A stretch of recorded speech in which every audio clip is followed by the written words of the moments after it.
को अंतरिम जमानत मिल गई है। 5 साल बाद 14 दिन की बेल मिली है। दिल्ली दंगों का आरोपी है उमर खालिद। बहन की शादी के लिए ये बेल मिली है तो बड़ी खबर सामने आ रही है। उमर खालिद को 14 दिन की बेल मिल गई है और बेल के लिए उमर खालिद ने आपको बताया कि अपनी बहन की शादी की जानकारी दी। दिल्ली दंगा मामले में जेल में बंद जेएनयू के पूर्व छात्र नेता उमर खालिद को कड़कड़डुमा कोर्ट से बड़ी राहत मिली है। कोर्ट ने गुरुवार को उनकी ओर से दायर उस याचिका को स्वीकार कर लिया जिसमें उन्होंने अपनी बहन के निकाह में शामिल होने के लिए अंतरिम जमानत की मांग की थी।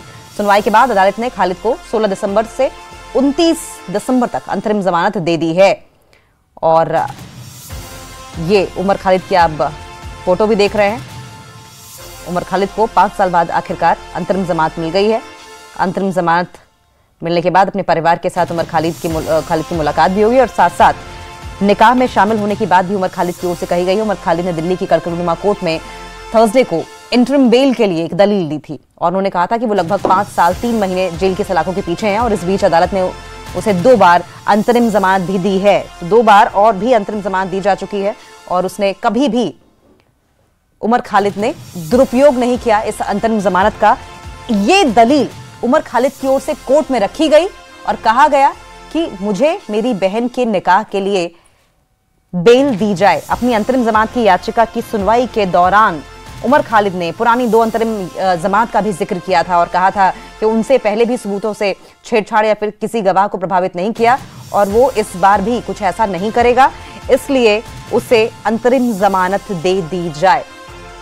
शंकर आनंद हमारे साथ फोन लाइन पर जुड़ गए हैं। शंकर, डिटेल में बताइए क्या अपडेट है।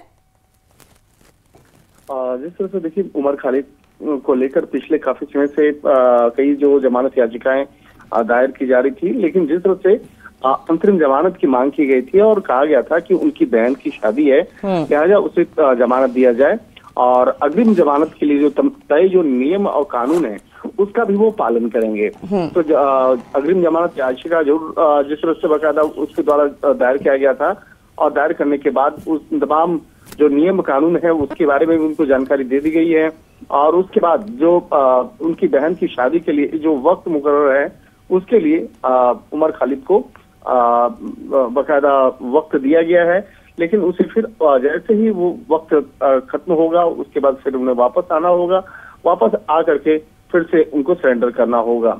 हालांकि इस वक्त में ना वो मीडिया कर्मियों से बातचीत कर सकते हैं, ना ही सोशल मीडिया पे कुछ पोस्ट कर सकते हैं और ना ही वो कुछ भी ऐसे कानून से जुड़े हुए तमाम मसलों को वो विचार विमर्श कर सकते हैं या पब्लिक जगह पे अनाउंस कर सकते हैं। इन तमाम चीजों की बातों को ध्यान में रखते हुए अंतरिम जमानत 16 से 29 दिसंबर तक दी गई है।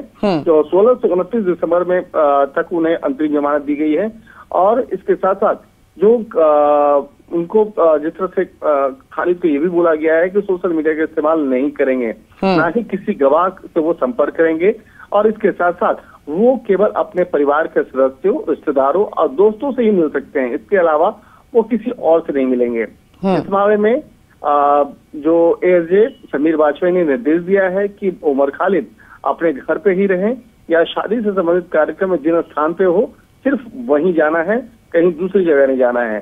तो निश्चित तौर पे कहा जा सकता है कि उमर खालिद से को अंतरिम जमानत जरूर मिली है, उन्हें राहत जरूर मिली है, लेकिन उन पर नजर भी रखी जाएगी और उमर खालिद को जिस तरह से तमाम दिशा निर्देश दिए गए हैं उस तमाम दिशा निर्देश को पालन भी करना होगा। ठीक है शंकर, बहुत बहुत शुक्रिया आपका। आप नजर बनाए रखें, आगे भी इस पर आपसे अपडेट लेते रहेंगे। छोटा सा ब्रेक।